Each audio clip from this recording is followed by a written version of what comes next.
Hi, my name is Eric Pagley. I'm here at the Arctic Frontiers Conference in Tromsø, Norway, to record a series of special episodes of the Polar Geopolitics podcast here, and very spectacular scenery surrounding me here. Maybe those of you on audio don't appreciate that, but if you're watching this on video, it's quite amazing.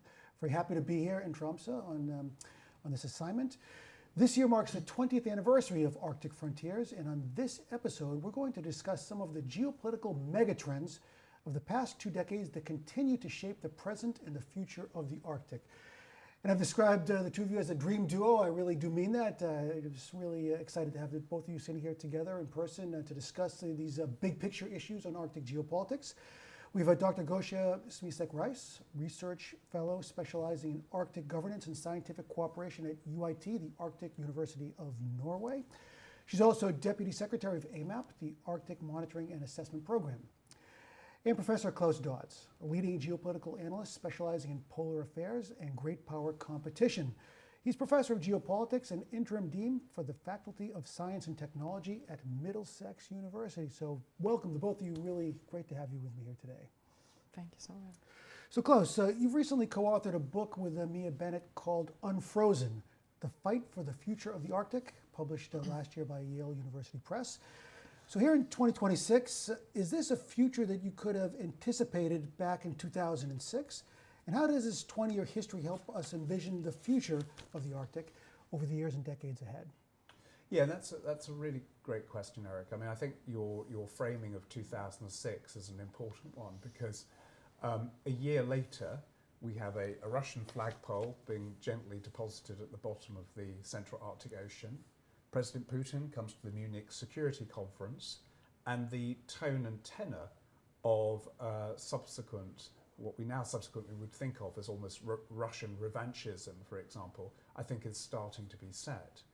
However, in 2006, we would have still, I think, had a certain degree of confidence that something that often in shorthand is termed Arctic exceptionalism held true, in the sense that we had evidence that the Arctic Council was working pretty well, the working groups, the task forces were doing what was asked of them, and there was a sort of a collective spirit in the sense of these were 8 Arctic states working with their indigenous peoples and northern communities, with a growing number of observers trying to realise that vision from the late 80s of a zone of peace and collaboration.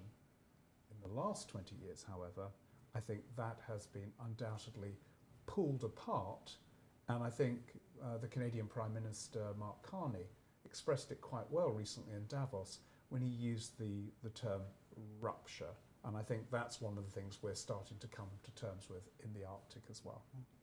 Do you think it just takes some time for some of these seeds that were planted, maybe with that flag planting in 2007? It just took this much time for us to realize this was happening all along?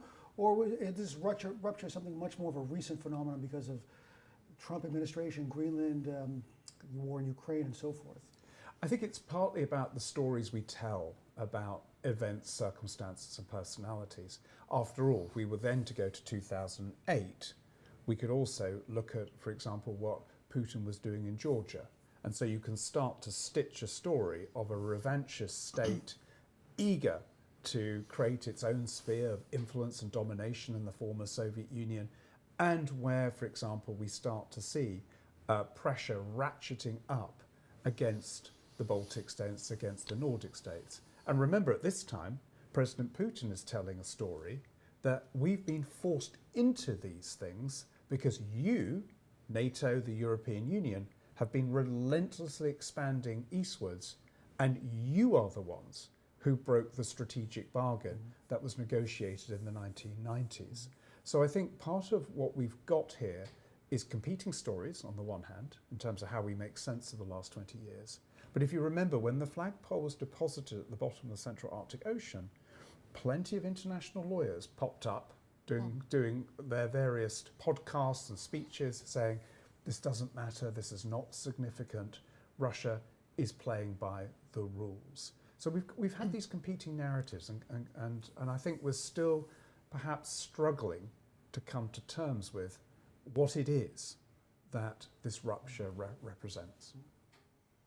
I mean, the idea of Arctic exceptionalism that you mentioned there, I mean, this morning you were talking about it in a panel, and you declared it's dead. It's been dead for a number of years, maybe since 2022, perhaps even earlier than that. But still, it seemed like people were holding on to that until relatively recently. Do you think it was it real even back then in 2006, 2007, or was that some sort of collective wishful thinking? Well, I think to be clear, I mean, there's still much, I think, to celebrate in terms of what the Arctic Council and those working groups and task forces represented. And so when I said in recent times the Arctic Council is dead, what I meant was politically speaking. That doesn't mean there isn't a huge amount of goodwill and good work that is carried out by scientists, civil society, and the like. But I think it's very hard to come back from the last 4 or 5 years where, on the one hand, one of those Arctic states, the largest, has behaved so egregiously towards neighbours and either further away neighbours on the one hand, and on the other hand, unfortunately, with a contemporary America that has threatened the territorial integrity repeatedly of Denmark, the Kingdom of Denmark, and Canada. And that was really my point. I find it very hard to imagine the Arctic Council, in terms of those ministerials, that collective political will, being able to recover. No, the optimism of 20 years ago certainly seems to have faded quite dramatically. Gosia, you're a specialist in Arctic governance in the Arctic Council. You've worked with the Arctic Council, for the Arctic Council, currently Deputy Secretary of AMAP. I mean, do you share Klaus's dismal view of the future of the Arctic Council, or working inside of these scientific working groups? Do you still see some possibility for the Arctic Council to recover and to perhaps fulfill some of its key functions going forward? Thank you. I think it is, I definitely share a big part of Klaus' concern or statement that definitely the political aspects, the political dimensions of work in the Arctic Council are now extremely challenged. I mean, they've been, of course, challenged already since 2022, since the full-scale invasion of Ukraine by Russia. I think that what is happening now at this point with the United States, I almost dare to say it is of a different scale. In a way, we have no point of reference to how to really think about it, and I guess we will come to this discussion of great powers, language we use, speaking about these events. It is true that when it comes to scientific work of the Arctic Council within the working groups, it is quite striking how much of this work still continues, how much is going on. Of course, the question, of science policy interface. I mean, Arctic Council has always been about bringing closer science and policy. It wasn't about policy making per se, but definitely the question of informing our understanding of what is happening in the Arctic with all the changes, with their scale and magnitude. Definitely the Arctic Council has been at the very core. And now, exactly the way the political level of the Arctic Council and all possibles, whether we are speaking about the senior Arctic officials or ministerials, I mean, it is incredibly challenged. But when Klaus, you were speaking, I thought it is actually very interesting that we started this discussion like in 2004, 2005. So on the one hand, of course, the time literally, I mean, when the Arctic Climate Impact Assessment came out, that was one thing. So many would say that in many ways that was the heyday of international Arctic scientific collaboration with the previous IPY. That all this was happening at the same time. That if we're looking at those few years, I mean, so many of the discussions felt completely shielded from those wider developments. And I think in hindsight, when we are looking at this is perhaps what I'm not sure if there was a different way to go about this, but what we perhaps missed, because that was in some ways also time of the Arctic shaping as a distinct region in our thinking, in our discussion. So it was so natural that we are focused on the region per se, on what is happening. But then at the same time, like we haven't been looking with we haven't been paying perhaps the same attention to wider developments and rise of China.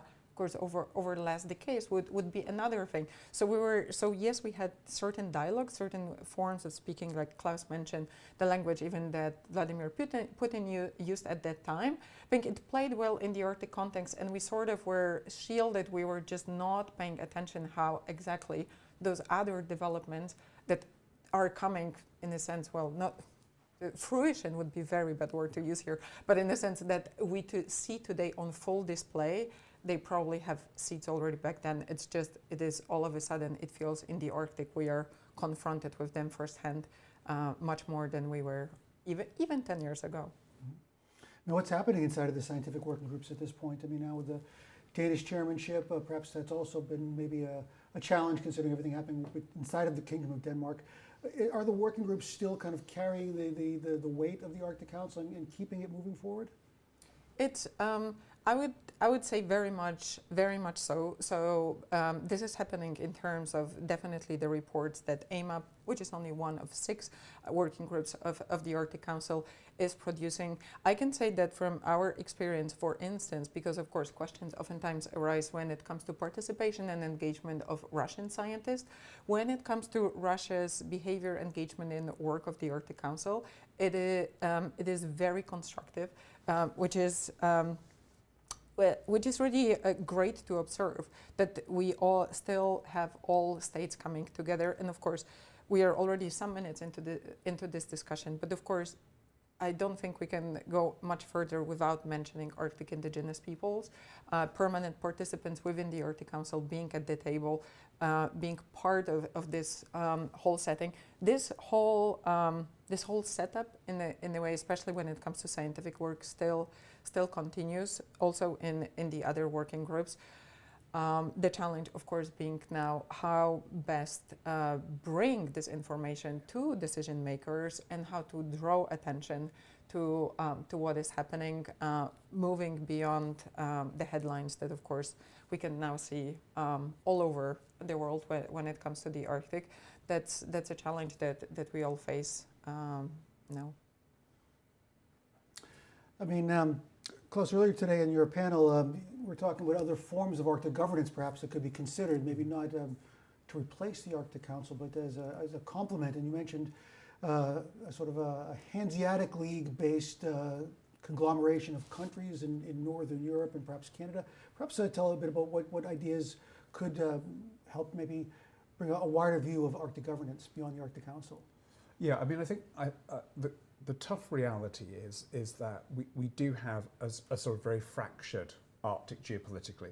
So I think the point is well heard that there are working groups, there are people-to-people relationships, there's civil societies that can, of course, and do crisscross borders. But I think at a sort of more meta level of geopolitics, what we have we have a Russian, Asian, Middle Eastern Arctic. We have a European Arctic. We have a North American Arctic that is fractured along clearly a boundary between the United States and Canada. And really my observation this morning was to say, look, are we going to have to think of different lines of connection and solidarities and allegiances that in a sense further complicate a suite of geographies and alliances and memberships that come in and out of the Arctic? So to give an illustration, President Trump has done his very best to make NATO unity harder than ever before in the last 12 months. Therefore, when Canada and Denmark feel utterly imperiled by that president, is there an opportunity to bring Canada, along with the United Kingdom, Iceland, Norway, and a suite of other countries that for sake of convenience, I've called a latter-day Hanseatic League, into a new coalition of the willing that, in a sense, crucially, can converge around shared values, norms, interest in rules, but also there's a kind of geographical interest in keeping this space safe and secure. And my worry is the European Union, with its 27 odd member states plus candidate countries, that's another story, has just too much on its plate. And it's a big ask to expect Spain, Italy to give the Arctic the same energy they need to give to the Mediterranean. So whether we like it or not, there might be this fracturing, this rupture, to use Mark Carney's words. And I think Alexander Stubb, the Finnish president, I think was onto something when he spoke about values-based realism.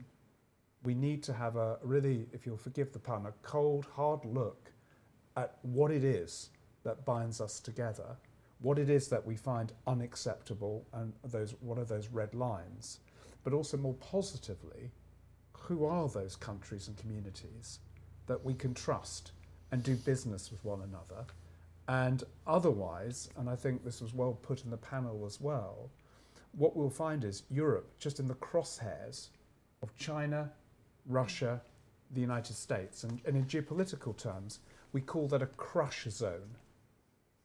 And my concern is we've got these spheres of influence and domination emerging, where Europe and Africa just becomes a site of contestation, extraction, and also marginalisation if we're not clear in terms of what it is that's at stake. So I feel personally this is as good a place as any to have these, for me, quite existential conversations. I want to get to those conversations, back to those conversations in a second, but it actually prompts me to ask you, both of you actually, about the role of conferences like this. 20 years now of Arctic Frontiers. There's also the Arctic Circle Assembly in Reykjavik every year, and some other smaller Arctic-oriented conferences. How important do you think these meetings are as forums for governance, for airing out some of these issues and proposing new ideas? Has it been an important part of this 20-year evolution of Arctic governance? I mean, I think one of the things that struck me is that we've seen now a suite of books and PhD theses that have done exactly that, Eric, and actually asked the question, is there something about the conferencing of the Arctic that's of note here? I think if we go back and look over the 20th century, for example, there are these moments, the interwar period, as Europeans call it, in the 1920s and 1930s, where conferences have an exaggerated importance precisely because we were in the aftermath of the rupture, which was the First World War, and conferences played a part in convening interested parties, and actually some of the work that was done at conferences leads to things that, yes, I mean, didn't last long, like the League of Nations, for example, but we forget that the rules-based order that we now think is disintegrating in front of our eyes comes about precisely because there are conferences, there are workshops, there are frameworks. But the other magic ingredient is you also need leadership, and you need a leadership injected with courage that says, this is what we're looking to create and establish. And somebody in the panel, I thought, the questions coming out of the panel said well, which was, what is that narrative? What is that vision that is actually going to inspire people to come to terms with the rupture and its aftermath? If I can add to this, I mean, it is so interesting because we're truly, like, within the last year, this year, it feels like year of anniversaries in so many ways for the conferences, but of course this year it is 40th anniversary of the Arctic Council, 45 years of AMAP and so on. So it's kind of, so having this conversation at this very point is definitely so timely. On the one hand, I think it's, as we started speaking, given the absence of political level meetings and open discussions that used to characterize the Arctic Council in the past, this definitely put the conferences as a meeting spaces on a much on a very different level, because all of a sudden, if all the countries, including so many observer countries, for instance, to the Arctic Council, if they can no longer meet with the Arctic states, with the senior Arctic officials, through the meetings that we used to have in the past twice per year, those were really venues for everyone to go to have those discussions. All of a sudden, in their absence, of course, there won't be any void. These conferences that have been there have taken this role. I think what is interesting and important to remember when it comes to the conferences, I mean, one thing is that it's their legitimacy of who gets to speak here, who gets the time, who gets to speak in the plenary sessions, and so on. Of course, in the very format and just the very idea of this, how these conferences are organized, this doesn't reflect how the body like the Arctic Council or others are organized. So this question of legitimacy will be always there. The second aspect is, and perhaps this is what we see these days even more strikingly, I mean, we could all ask ourselves the question, how many Russian or Chinese representatives, scientists, not mentioning officials, do we have at these conferences this day? On the one hand, Russia and China will be probably subject of discussions, presentations, if at half of the sessions of this conference, if not more, and how many of those representatives we do have here. There was the China-Nordic conference that took place over the weekend prior to this. There will be some presentations from it here, but we can see also who is absent from, or it is important also to pay attention who is absent from these conferences, which again, they definitely enable us to have this conversation, to still meet in this increasingly fractured world. But as I said, there are also some other aspects to consider here. I mean, Russia and China, I mean, Klaus, you were talking about this crush zone, Europe being squeezed between Russia, China, and the United States in this great power competition world that we're living in. And prior to great power competition being sort of a framework for understanding the Arctic, it was this idea of the global Arctic, going back maybe 15, 20 years or so. And a lot of that was underpinned by these observer countries rushing to become observers to the Arctic Council. Has that era passed then? Have we left the global Arctic and now entered the great power competition Arctic? That's a really interesting point, Eric, because I think it's also about thinking where do these narratives come from and what purpose do they serve? So when that global Arctic narrative started to gain a bit of heft, you know, I started to hear about it and see it being talked about, I couldn't help but wonder, was that simply code for China? So this was a polite way of saying, and I think the former president of Iceland, Grimson, with his Arctic Circle initiative, this felt to me like it was a moment to say that the Arctic was more than this self-defined region composed of 8 Arctic states and indigenous peoples, aka permanent participants. So it becomes a sort of, as I say, a shorthand for saying that there are these other so-called observers. Now, of course, China would probably refer to itself as a stakeholder, and that's an interesting shift as well. There was another global Arctic I was quite interested in, which was an Arctic that was global through indigenous peoples and civic society, because actually indigenous communities are also global actors, and there are these solidarities between and amongst indigenous peoples around the world, and so the Arctic and its peoples are connected within and beyond. Where I also think this global can be helpful is it also draws your attention to other countries and interests we should speak more about. And I think this conference, we're starting to see a little bit more of that. It might be countries like United Arab Emirates, Saudi Arabia that are playing their part in enabling the Russian Federation to do its work. It might be actors like the Shadow Fleet, for example. It's a different kind of globalization, if you will. But I think there's no question this framing of the Arctic as being caught in the crosshairs of great power competition. Yes, that has absolutely been animated, far more so in the last 4 or 5 years than it had been 15 years ago. And I think that's actually appropriate. We absolutely need to speak about that. Sorry.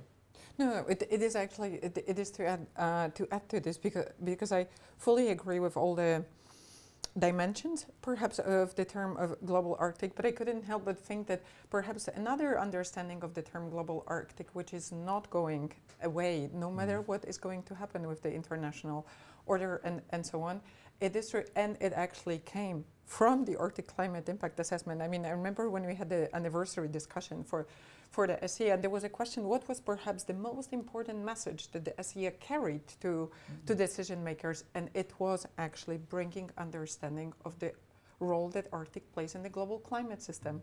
And this is the fact of the physical world, that nothing that we are discussing is going to change. It is global Arctic in a sense, because through all the connections and the role that the Arctic plays in the Earth system. And for me, this is a big part of this discussion, and I think that's That's unfortunately something, well, that now it is taking only a small part of the attention, but that was, of course, that was the argument of so many other countries, well, because of what is happening in the Arctic, how we are impacted.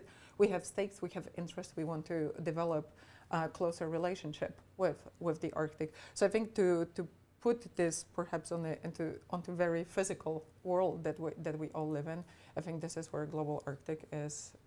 It is the fact of life. What happens in the Arctic doesn't stay in the Arctic. How many times have we heard that, right? But are these countries still making that argument, saying that they are stakeholders because of these long-distance climate connections? You still see that inside of the scientific working groups in the Arctic Council? Yes, I mean, very much so. I mean, of course, one other point I was thinking when you were, Klaus, using the term observers, I mean, one of the things, it is actually the only the Arctic Council, it is the only institution that differentiates between Arctic and non-Arctic states in a way of, well, defining Arctic states and relegating everybody else to the category of observers.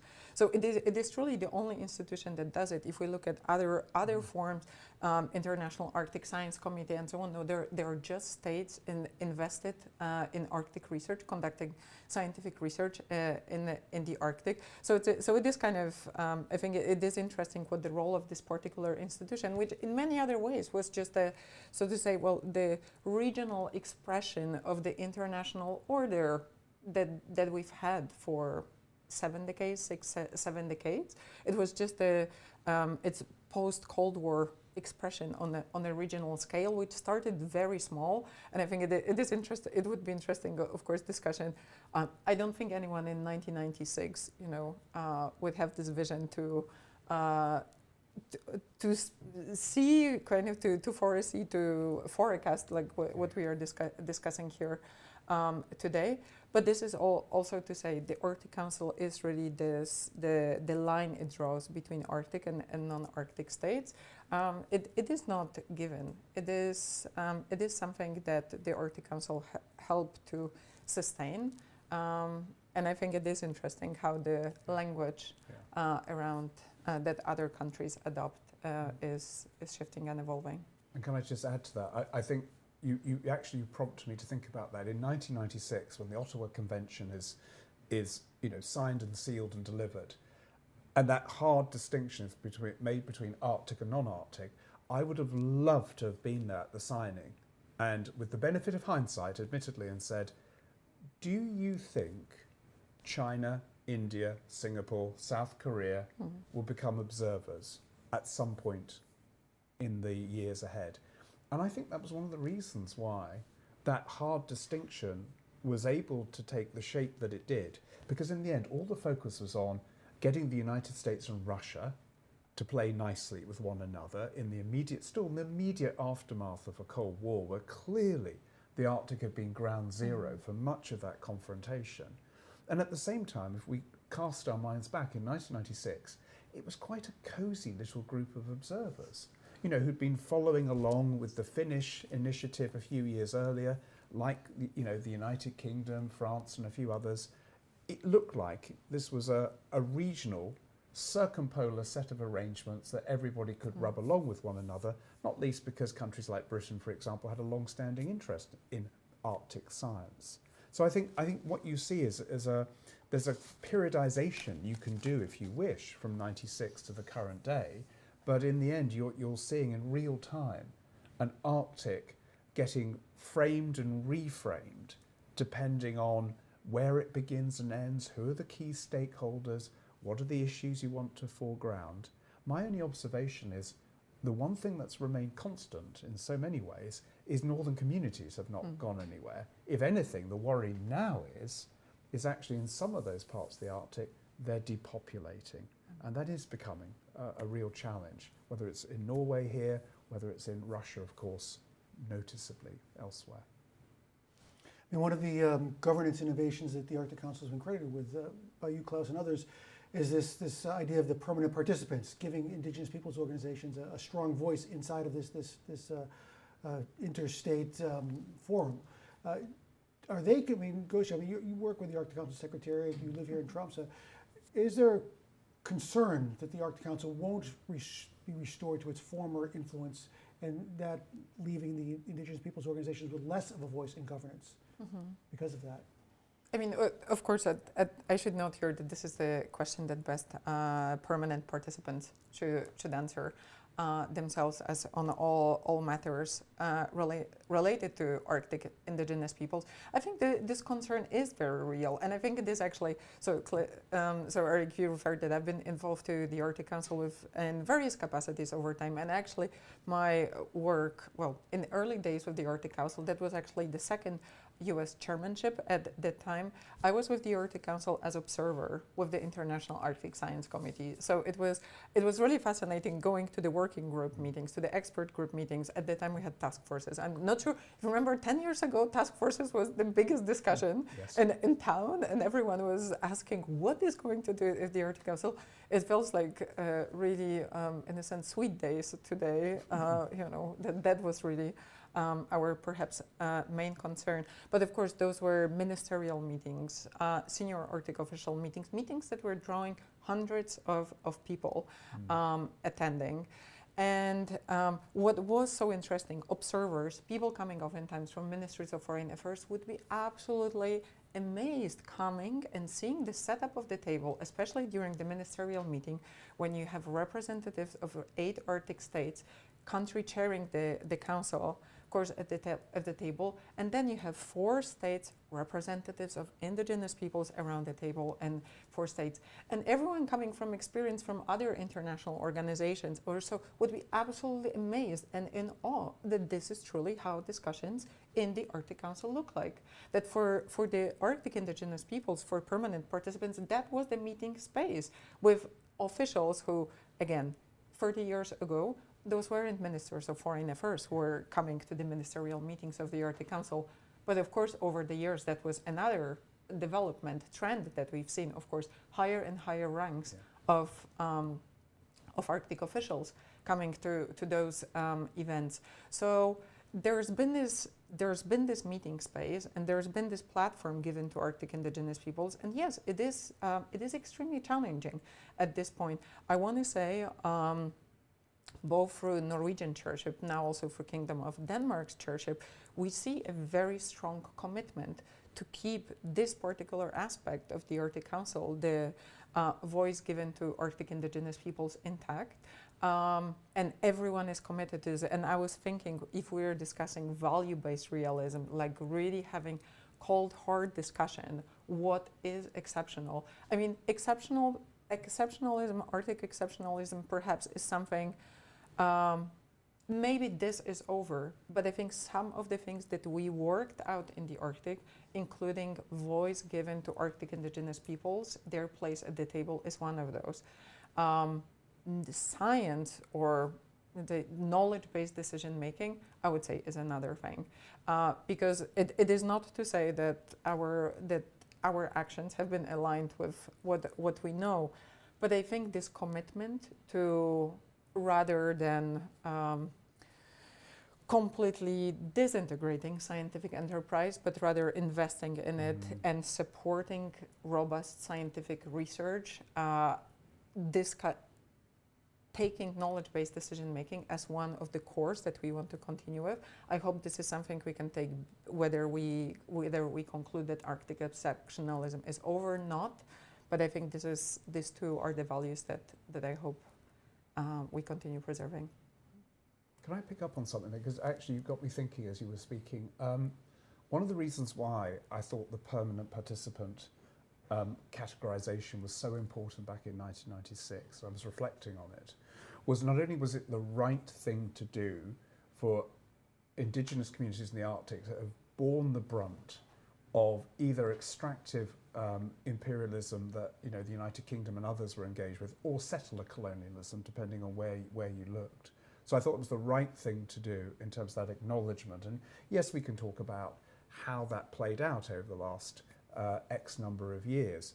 But I also thought there was a broader point here that I was thinking about, which was one of the challenges in many European and North American states, let alone Russia, which I'll put to one side for a second, is this centre-periphery relationship. And actually why the United Kingdom arguably had things like the Brexit vote, was because I think people were perfectly able to come to a clear-eyed assessment about the state of affairs and to think about unfairness and disparity and inequality. And the European Union probably took the brunt of that anger in 2016, but I understand where it came from. So I think one of the things the Arctic Council has done by thinking about the permanent participant category is also to make it clear that in all these countries there is a schism, if you like, between indigenous peoples in the north with well-earned, hard-fought autonomy and southern capitals that have their own interests.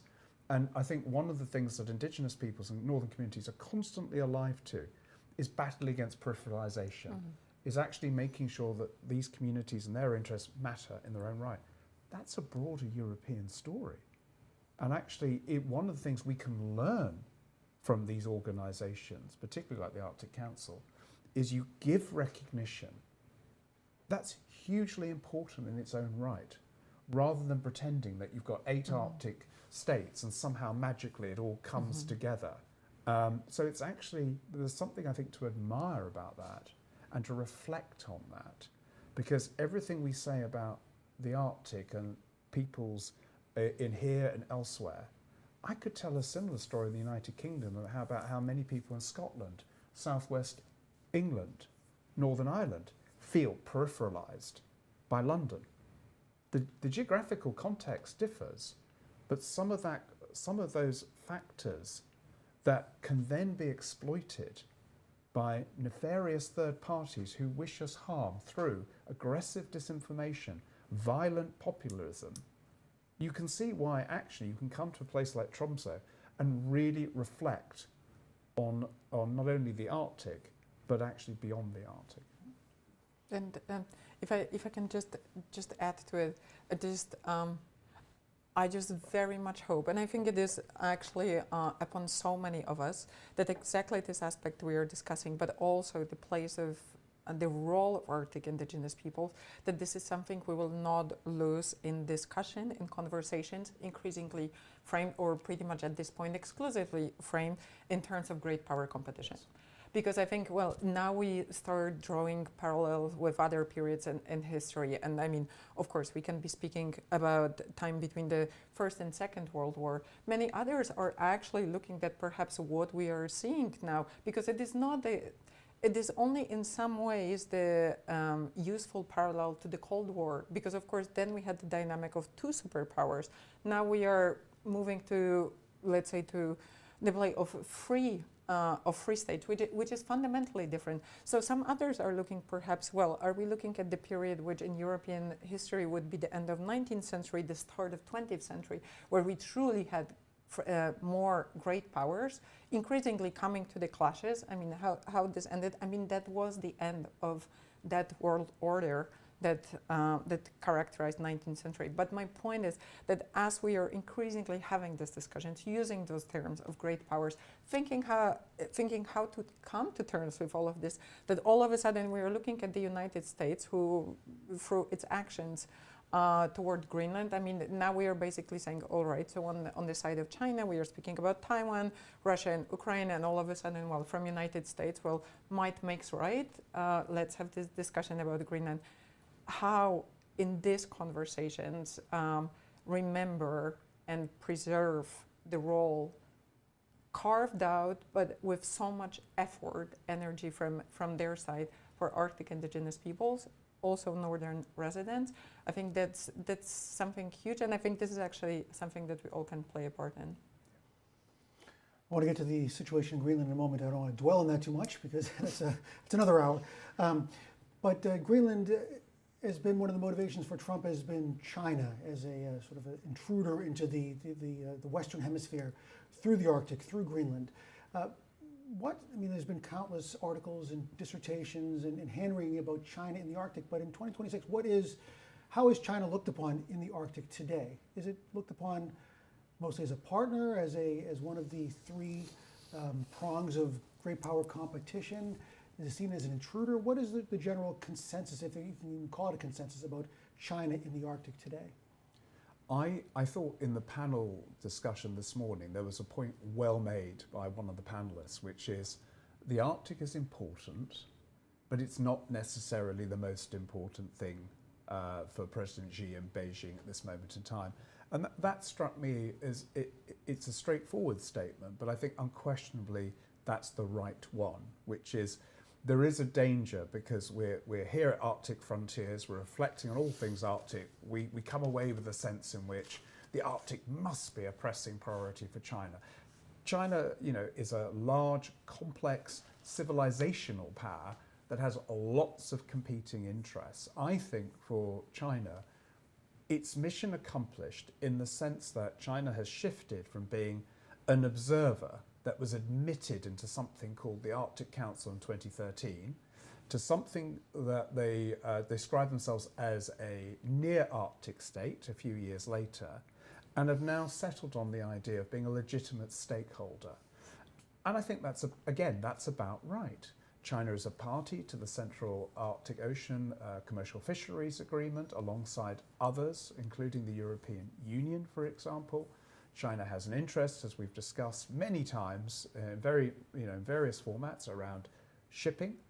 But for me, fundamentally, and this is what I tried to say in that panel as well, China has aided and abetted Russia in the Ukraine for a suite of reasons, some of which are economic, financial.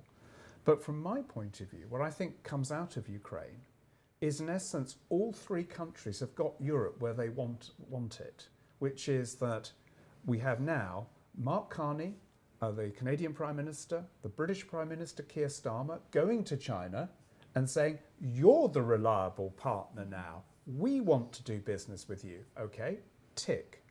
Secondly, China has got Russia in a way where it wants Russia, which is involved in a disastrous conflict, desperate to sell China discounted oil. Tick. Thirdly, China has got the United States where it wants it, which is Donald Trump appears to be doing his very, very best to fracture and fray both the European Union and NATO. So in essence, although I'm not suggesting, by the way, this was all a plot hatched in Beijing, but the end result through Ukraine is actually a set of circumstances and pressures and manifestations that I would have thought Beijing would look at and say, but this is not a bad outcome. And in the end, China can also now turn to European states and Canada and others and say, actually, there are plenty of things around international legal frameworks, for example, that we also have common cause with you.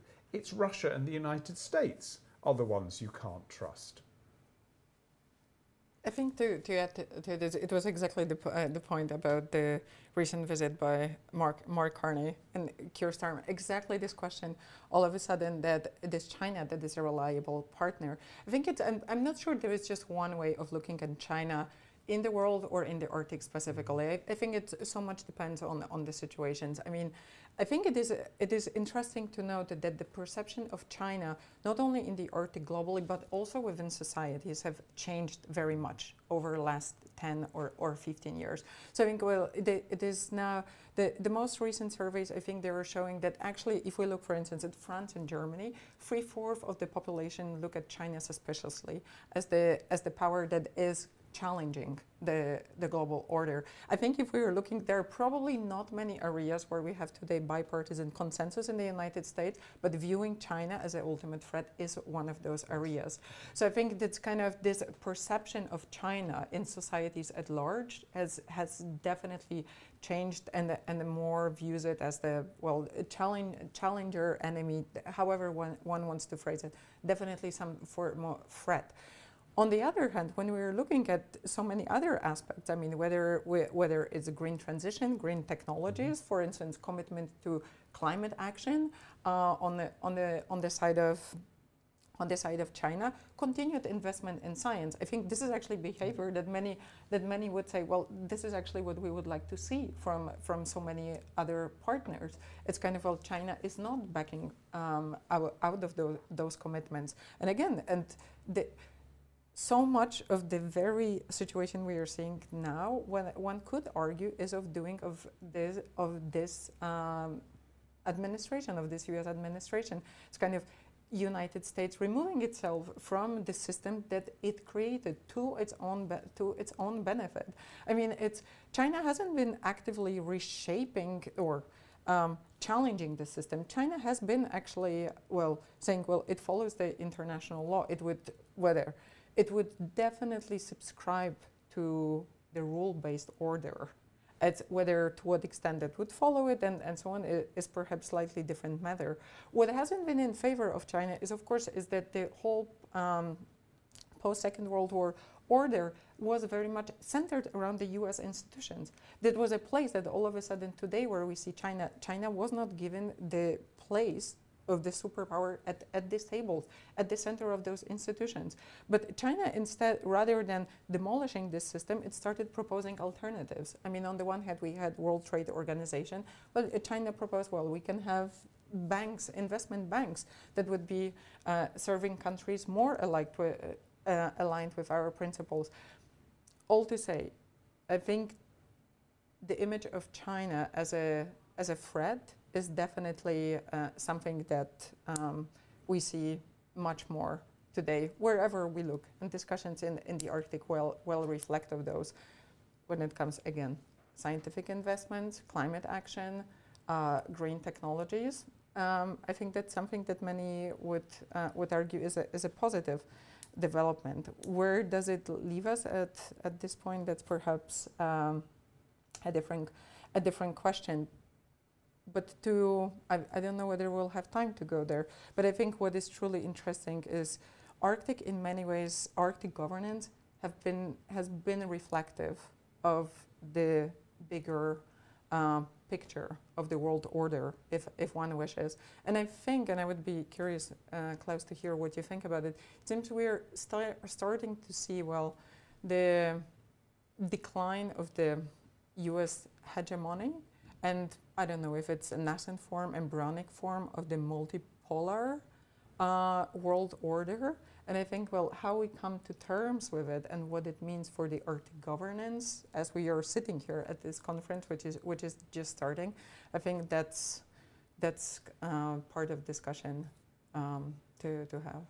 Can I pick up on that directly, Eric? And I would just say, again, draw us back to Mark Carney's very interesting observation about geometries. Mm-hmm. And I think as a former banker of some repute, he understands well, I think, entanglements and dependencies. So I think what's interesting about President Xi is he's also become increasingly vocal about positioning China as, for example, the reserve currency. You know, he's pushing a narrative about de-dollarization of the world. And one of the, I think, genuine strategic challenges for European states, and the United Kingdom, by the way, would be absolutely top of the list, is how on earth do you disentangle yourself from a country that has been utterly embedded with you, financially, economically, militarily, intelligence matters, you name it. So I think, again, I come back to my point about Europe being in this crush zone. It can look to China as a more reliable partner for now, at least. It can probably conclude that Russia remains an unreliable and threatening partner in the longer term. But it's the United States that poses this absolutely, in some ways, it is genuinely existential challenge to us as Europeans in terms of how we reimagine ourselves in the world. And this does have implications for the Arctic, because when the Ottawa Convention was negotiated in 1996, it was the United States that said, let's not talk about security and military matters. Let's focus on areas of common cause. It's the United States that, for example, in some ways, we've benefited from being a reluctant Arctic nation. It allowed Nordics and Canada, along with indigenous peoples, to take centre stage in so much of this. Well, now we've got a president who's convinced Russia and China are up to bad things in the wrong part of the Arctic, when his focus should be on probably another part of the Arctic, and is, of course, threatening, as I said earlier, the territorial integrity of two smaller, and I mean smaller in inverted commas, Canada's obviously a huge state, smaller Arctic nations as well. So I think a lot of this is genuinely tricky to come to terms with, because it's constantly asking us to think within the Arctic and beyond the Arctic simultaneously. Now, just add towards to this, and I think for so many of us, I mean, the speech of Mark Carney in Davos was really something to reflect on for longer time to come.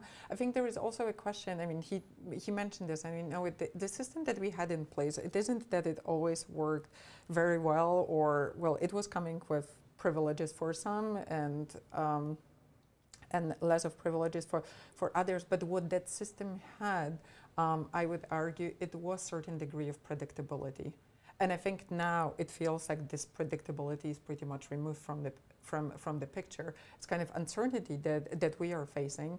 I think we've heard the word unprecedented so much over the last 3 years or so. Feels it is overused. But this question of predictability and truly uncertainty that we are facing at this point it's also what characterizes the picture these days.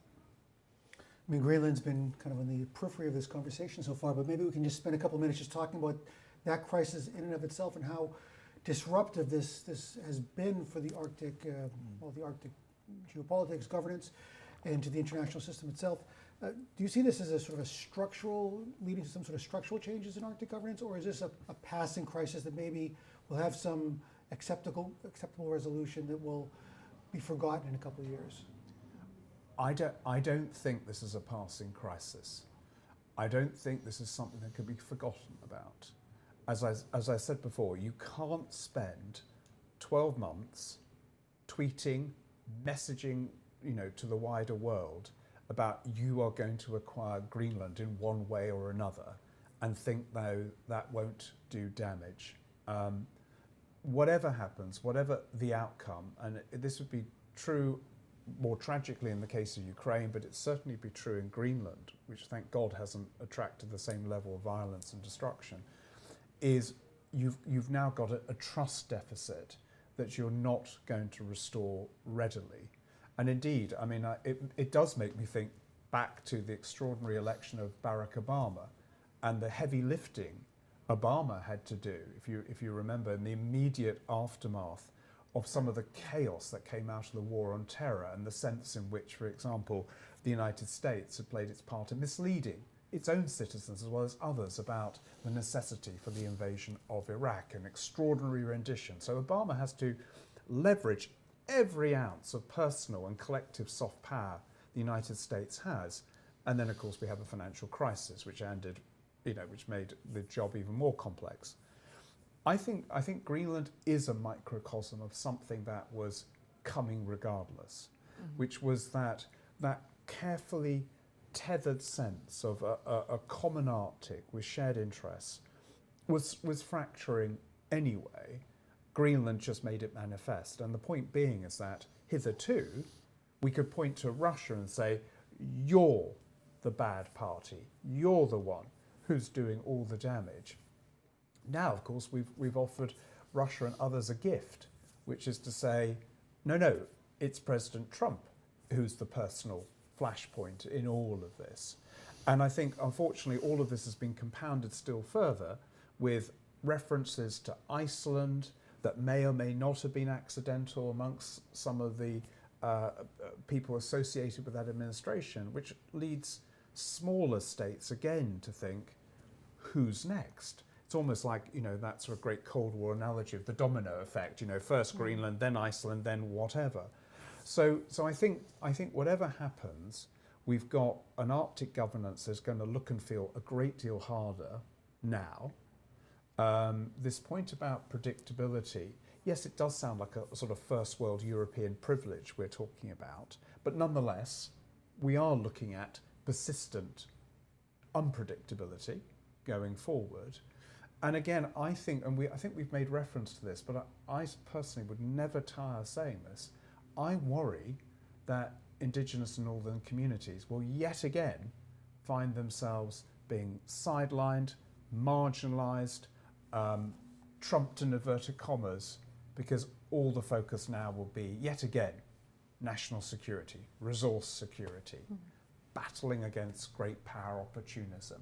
And that for me would be a genuine tragedy, because actually there is something that has been, for me as an external observer, deeply, deeply inspiring and humbling, particularly the way in which the government of Greenland and the people of Greenland have shown incredible courage standing up to, and yes, in the end, the stock market did what we needed it to do, the volatility of the US dollar stopped President Trump from exercising all of that for now, but I'd also wouldn't underestimate the courage it took to stand up and to say Greenland is not for sale, and hands off and whatever else was put to work.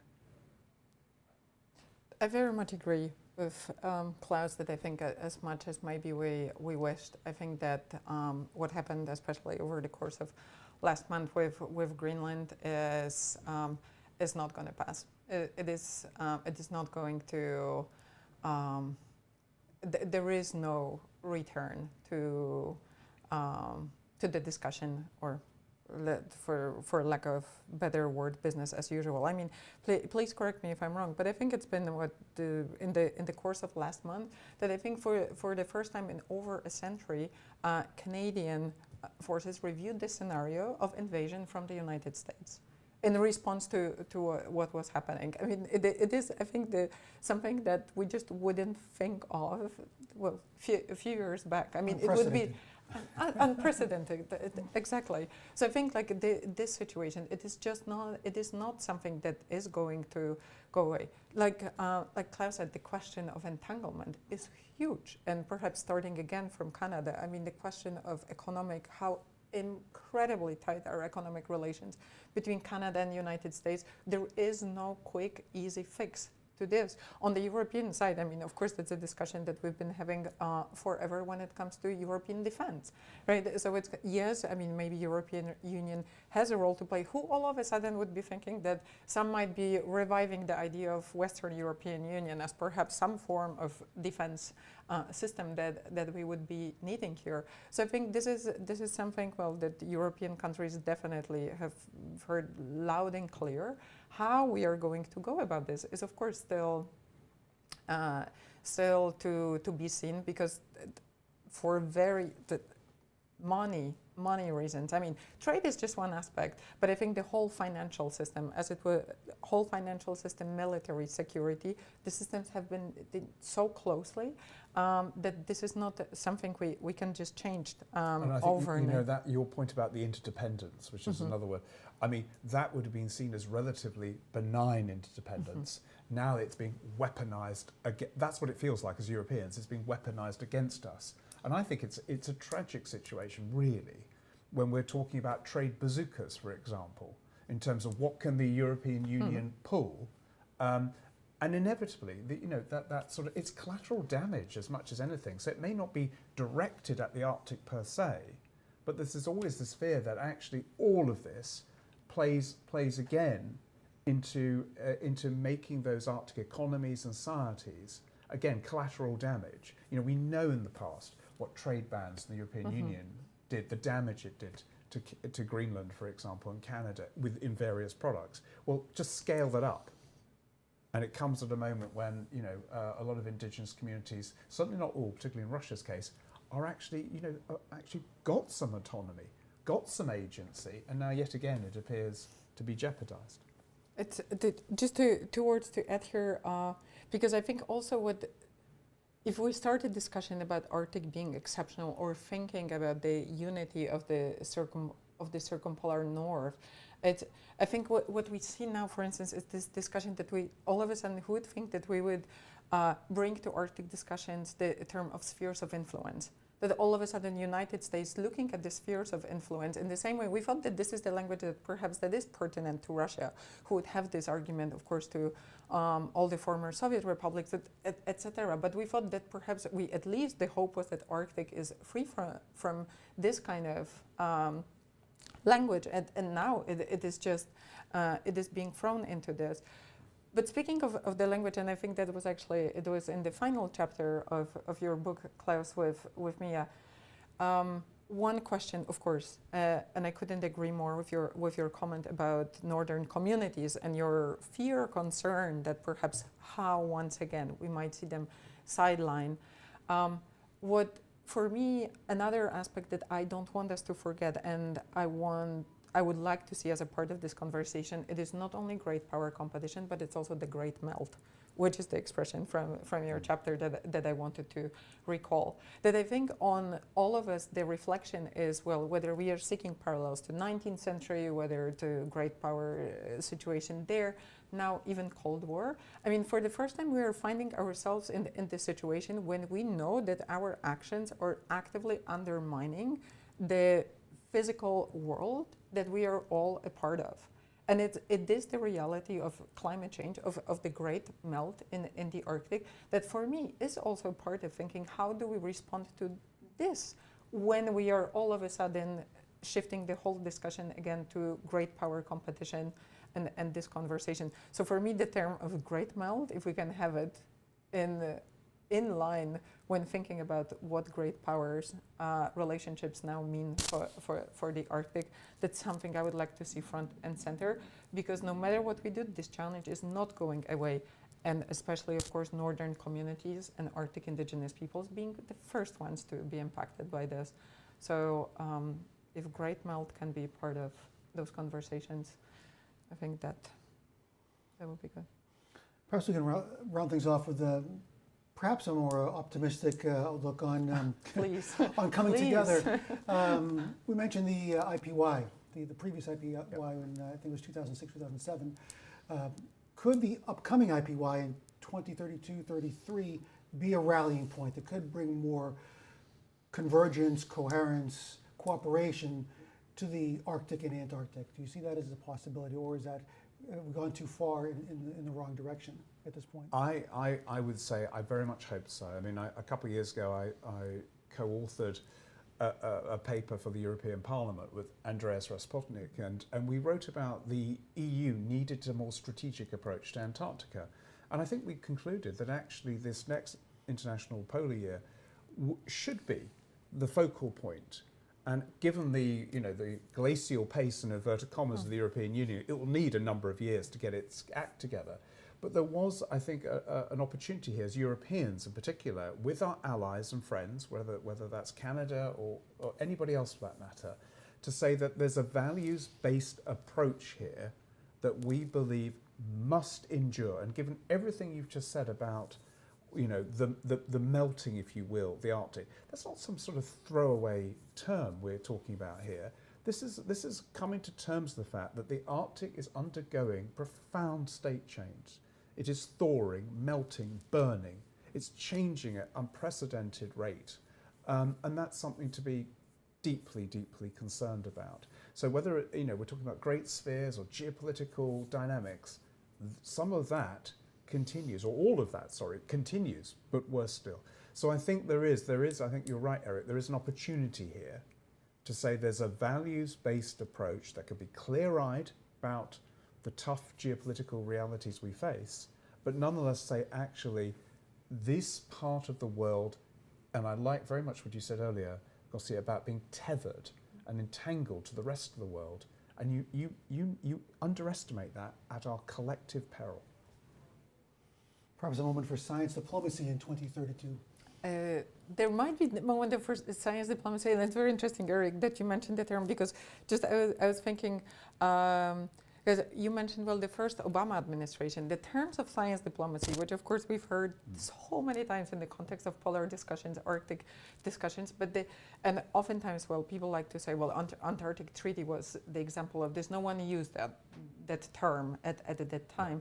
But actually the very notion of science diplomacy was, one could argue, was coined during the first Obama administration, because that was a very concerted effort of that administration to use science to improve relations with Arab countries in the aftermath of the Iraq War. With the whole system that happened, that was the very first focus of the science diplomacy.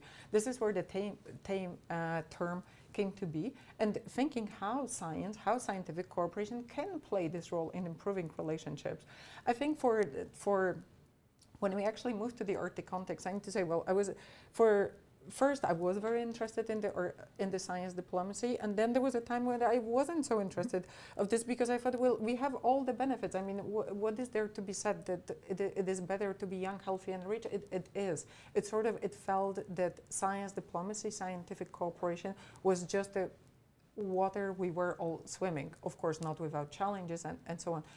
Now we are thrown into entirely different situation, and of course it started already in 2022. But I think now, truly, really reflecting what role scientific cooperation can play in this context, how our collective effort preparing towards the next IPY, which, by the way, it is likely it will be the last international polar year where we will be able to collect data with sea ice in summer Arctic.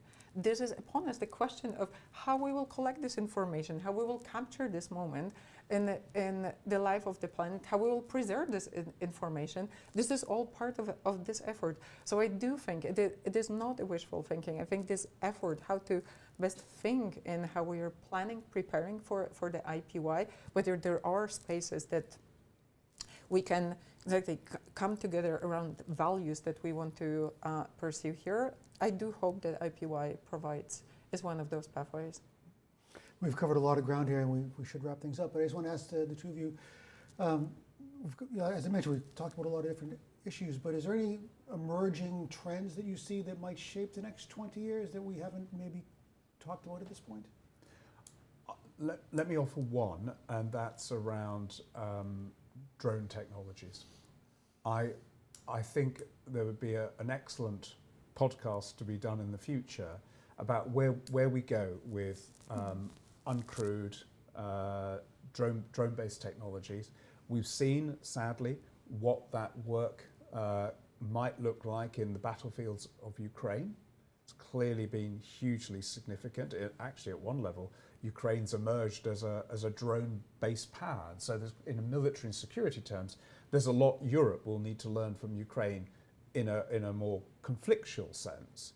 But I was also thinking about where these technologies will take us in the future, including AI in the conversation, about how we make sense of the Arctic without reducing the Arctic to some enormous database that then gets mined and exploited for, frankly speaking, nefarious ways. But I think we do need to be alive to the fact that the drift towards AI data processing, very, very resource hungry, very, very energy intensive, which means that when we come to make sense of Trump's quest for Greenland, it's not hard to think why critical minerals has also loomed large in all of this.